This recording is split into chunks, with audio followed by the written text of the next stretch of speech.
Hi, I'm Tad Leach from Coeur d'Alene, Idaho, formerly from Northbrook, Illinois. And I have with me Maybellene, which is a 58 Lincoln Continental Mark III. The engine is an all-aluminum V12 designed and made by a gentleman by the name of Ryan Falconer, who has built winning Indy motors and some other things. He's built about 50 of these. Most are in boats and airplanes, and this is the only one that's supercharged. It's 600 cubic inches, puts out 940 horsepower and 1,040 foot-pounds of torque. And that's detuned. I didn't want something that would shake a lot.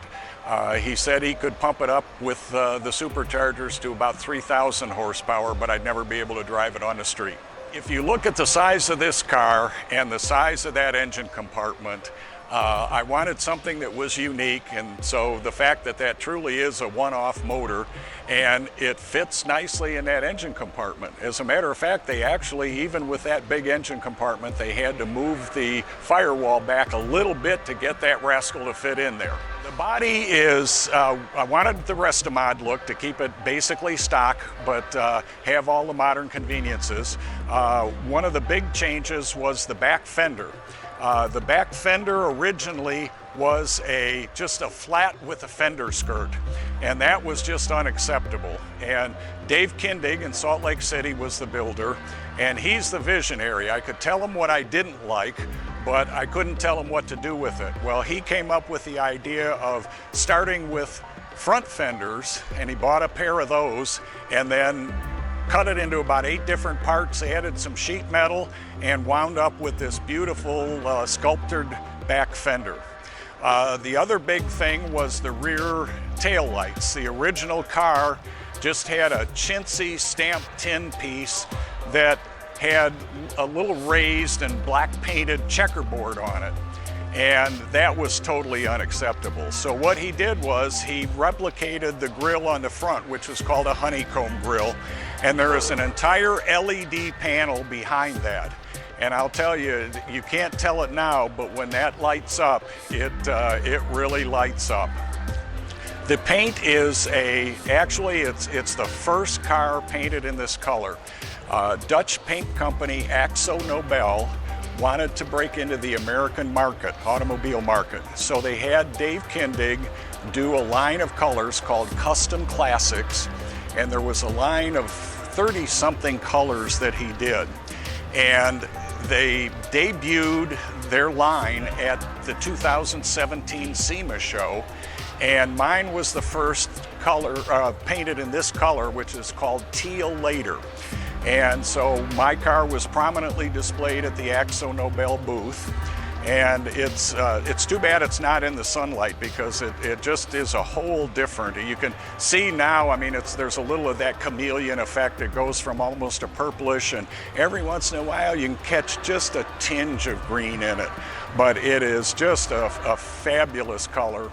And the interior, I like because white is too stark.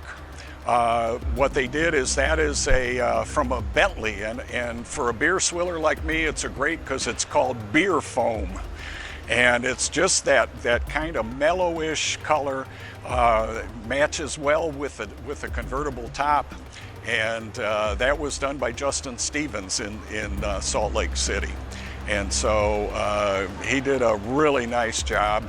The gauges are all custom Dakota Digital, and it's kind of hard to see from here, but it's like a shadow box.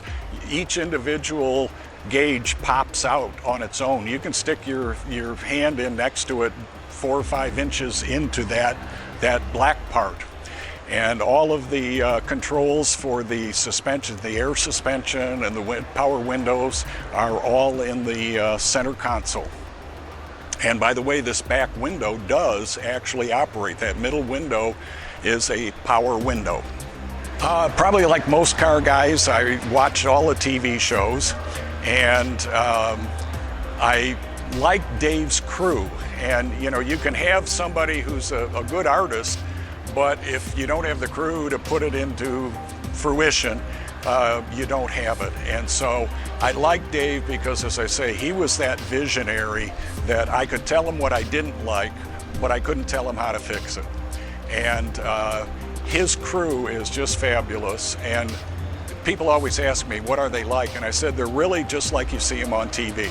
They have a lot of fun and they gig each other, but when they do the work, they're dead serious about it.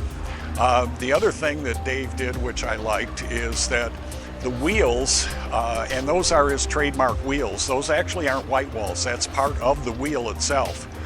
But I said to Dave that he had done a number of cars with kind of a variation of a 5-spoke wheel. And I said I wanted something different, and this car originally came with the heavy Kelsey Hayes wire wheels. And I said, could you do something that's kind of fall wire wheel? And he came up with this turbine blade effect. And I love it the way it's standing still, but when you see that wheel turn, that turbine blade effect is just absolutely awesome. The hood scoop, or the clear bubble in the hood, most younger people wouldn't know, but in 1953, Oldsmobile came out with the Rocket 88 V8, and that was the big deal.